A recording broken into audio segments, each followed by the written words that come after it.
Bienvenue dans l'univers merveilleux de Funky Doo. Découvrez une belle histoire de la collection L'Heure du Conte.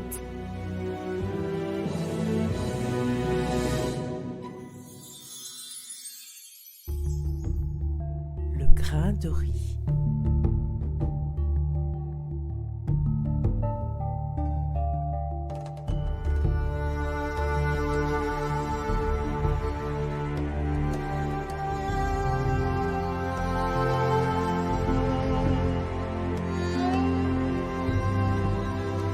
Il était une fois au Vietnam, une histoire très ancienne.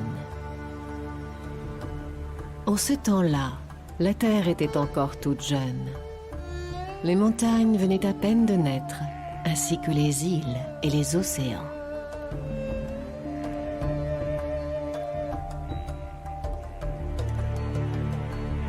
L'empereur de Jade, dieu tout-puissant qui habitait au ciel, trouva la terre si belle qu'il décida de la peupler d'hommes et d'animaux pour qu'elle soit plus belle encore.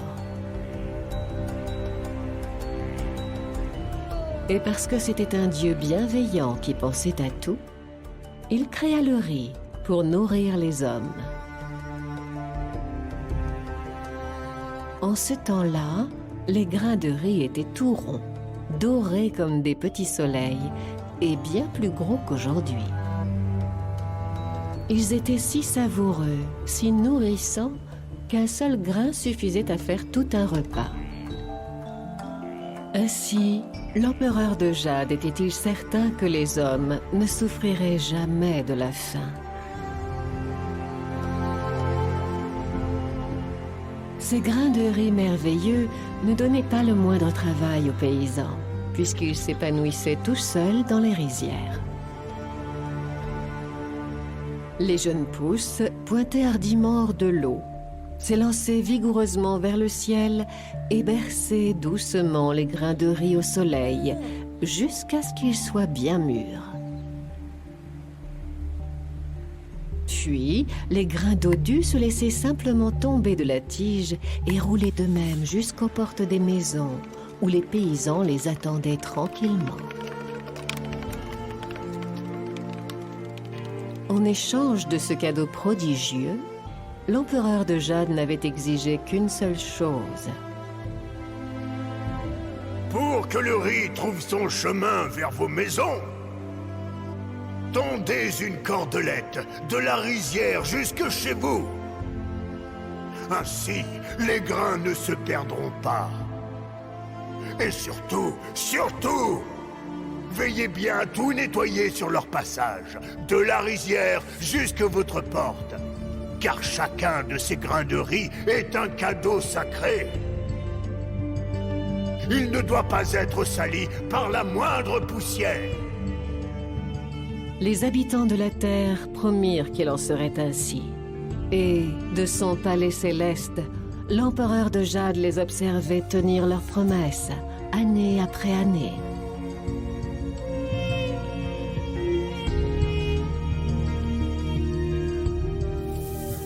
Avant chaque récolte, dans tous les villages, hommes, femmes et enfants s'affairaient comme des fourmis et nettoyaient leurs maisons avec le plus grand soin, dans les moindres recoins. Puis, les grains de riz arrivaient à la queue leu-leu, cheminant gaiement entre les champs. Ils se rangeaient bien en ordre devant chaque maison de chaque village et montaient tout seuls dans les greniers où ils sautaient, légers, dans les jarres à provisions. Il en fut ainsi pendant des siècles. Malheureusement, les gens sont ainsi faits qu'ils s'habituent vite au merveilleux et n'accordent plus d'importance aux trésors dont ils profitent tous les jours. Les êtres humains finirent par oublier que le riz était un cadeau sacré de l'empereur de Jade.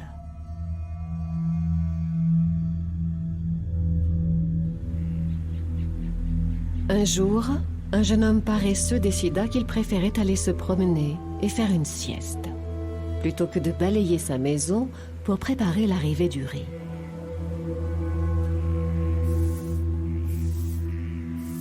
Lorsqu'enfin il se mit à nettoyer, Il était bien tard. Les grains de riz étaient en route.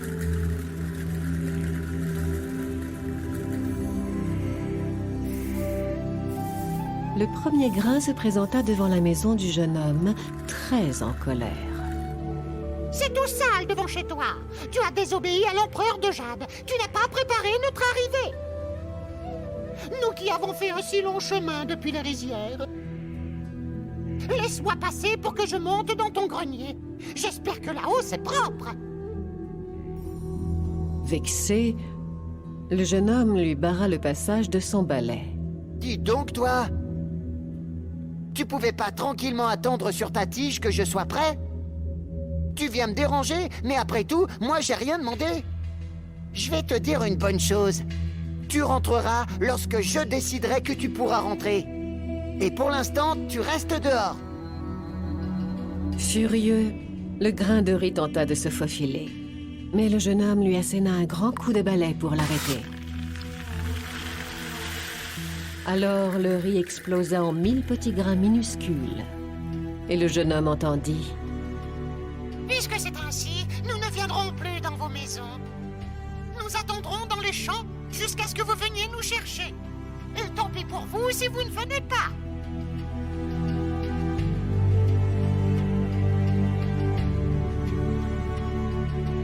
À partir de ce jour, les hommes durent se résigner à passer leur journée dans les rizières, le dos courbé sous le soleil et les jambes dans l'eau, à cultiver et à soigner les pousses de riz.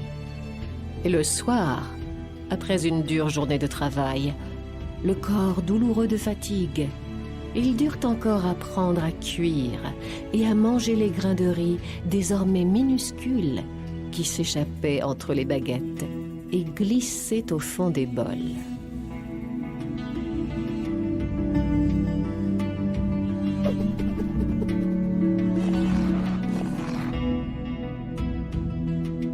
Du haut de son palais céleste, l'empereur de Jade observait la terre avec le petit génie Lua et se désolait de voir les hommes tant peinés.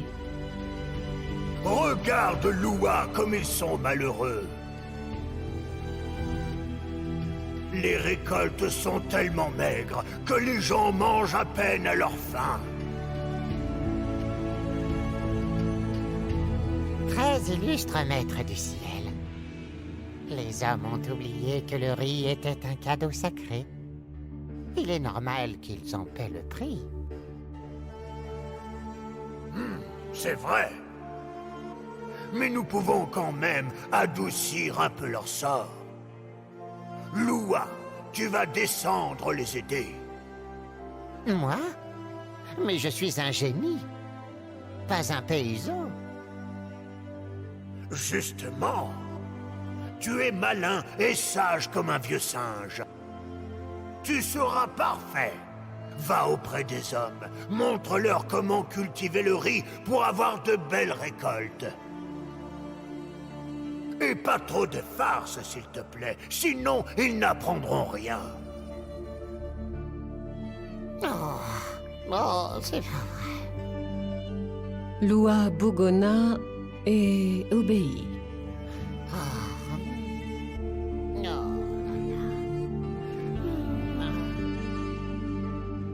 Il prit l'apparence d'un très vieil homme, tout petit, tout ridé, aux jambes tordues et au sourire espiègle sous son grand chapeau de feuilles séchées.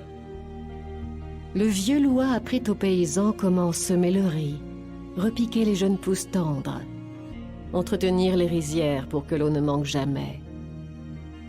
Il se montra bon et patient avec les gens, les accompagnant du matin au soir dans les champs et les rizières, veillant à ce que tout se passe bien.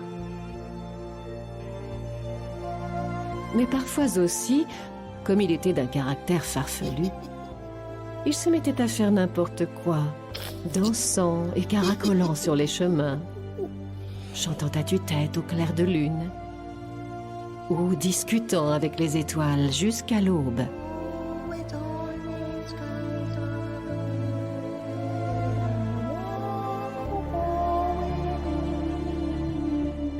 Pour ensuite dormir tout le jour à l'ombre des bambous.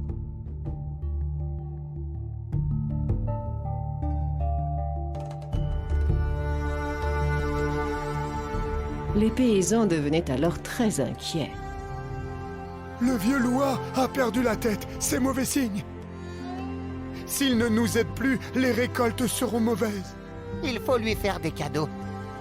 Pour qu'il accepte de revenir travailler avec nous dans les rizières. Ils s'empressaient autour de lui pour le persuader de redevenir raisonnable. Ils lui apportaient des petits cadeaux pour l'amadouer.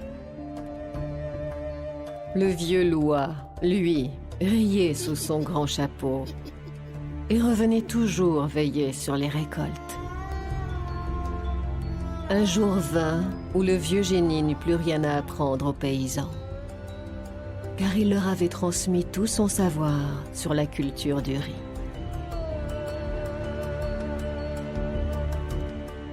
Alors, l'empereur de Jade le rappela auprès de lui dans son palais céleste et le félicita pour le travail accompli. Loa quitta la terre, mais resta dans le cœur des hommes, qui donnèrent son nom aux pousses de riz cultivées dans les rizières.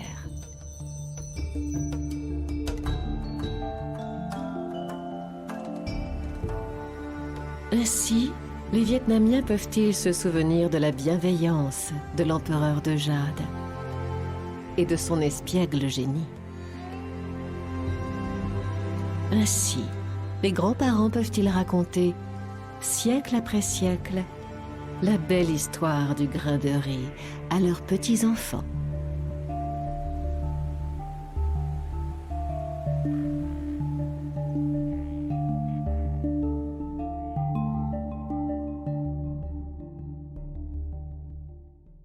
Et pour retrouver toutes nos collections en vidéo, rendez-vous sur www.funkidoo.com.